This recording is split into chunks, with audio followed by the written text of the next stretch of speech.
사랑하는 성도 여러분, 하나님의 평강이 가득 넘치시길 바랍니다. 오늘 우리가 함께 대할 말씀은 창세기 34장 18절로 19절에 있는 말씀입니다.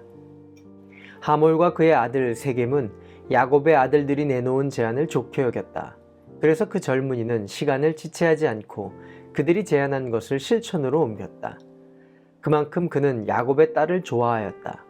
세겜은 자기 아버지의 집안에서 가장 존귀한 인물이었다. 하나님의 은혜 가운데 에서와의 만남이 선하게 마무리가 됩니다. 그리고 야곱은 가나안 땅에 이르게 되고 세겜 지역에 장막을 치게 됩니다. 그리고 그곳에서 정착하면서 그곳의 이름을 엘엘로에 이스라엘이라고 정합니다. 그 뜻은 하나님, 이스라엘의 하나님입니다 라고 정한 것입니다. 그런데 성경은 야곱이 세겜 지역의 땅을 구매했다라고 기록합니다. 아브라함도 이삭도 가나안 땅에 머물면서 땅을 구입해 본 일이 없는데 야곱은 그 땅을 구입하고 그곳에 정착을 하게 됩니다. 오랜 시간, 적어도 15년이 지난 뒤에 야곱과 야곱의 자녀들에게 예상치 못한 일이 벌어지게 됩니다. 그곳을 돈 주고 샀던 하몰 사람들, 그 중에 하몰의 아들 세겜이 야곱의 딸 디나를 욕보는 일이 벌어지게 됩니다. 성경은 세겜을 존귀한 인물이다 라고 소개하고 있습니다. 비록 그가 디나에게 온전치 못한 행동을 하긴 했지만 그가 책임을 다하고 디나에게 자신의 사랑이 진심이었다라고 전하고 아버지 하몰에게도 디나를 아내로 삼게 해달라고 요구합니다. 하몰과 세겜은 야곱을 찾아가 자초지종을 설명하고 디나와 결혼을 구하고 원하는 것이 있으면 무엇이든지 다 하겠다라고 제안하게 됩니다. 그러나 디나가 욕보임을 당했다라는 말에 야곱의 아들들은 분을 감추지 못하고 이 제안을 거꾸로 이용해서 하몰 사람의 성읍 사람들 모두가 할례를 받으면 결혼하겠다라고 속입니다. 그리고 세겜과 세겜의 성읍 사람들이 할례를 받게 되자 저항할 수 없을 때 그 성읍을 무참히 도륙하는 일이 벌어집니다. 시므온과 레위는 그들의 시체를 털고 성읍을 약탈하고 양과 염소와 모든 여자들을 빼앗고 잔인한 일을 행하게 됩니다.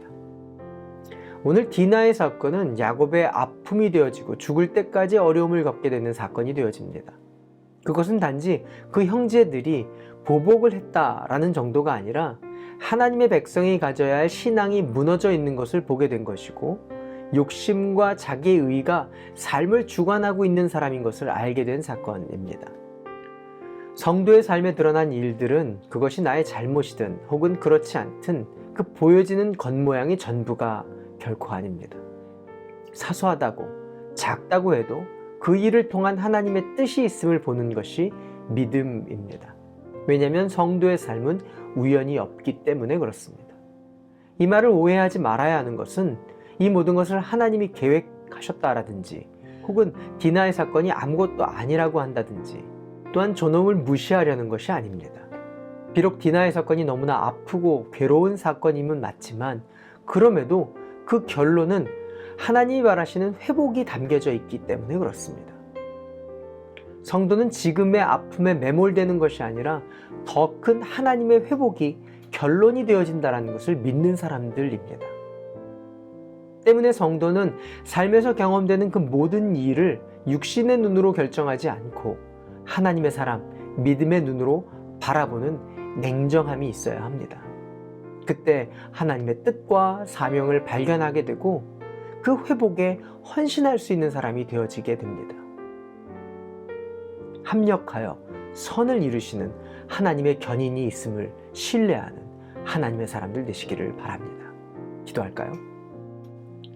좋으신 하나님, 우리는 다 알 수 없지만 우리가 아는 것은 결국 하나님은 온전한 회복을 디자인하셨다라는 것입니다. 우리로 냉정한 믿음의 눈을 갖게 하옵소서. 예수님의 이름으로 기도합니다. 아멘. 오늘도 하나님의 성령님과 동행하시는 하루 되시길 바랍니다. 화이팅!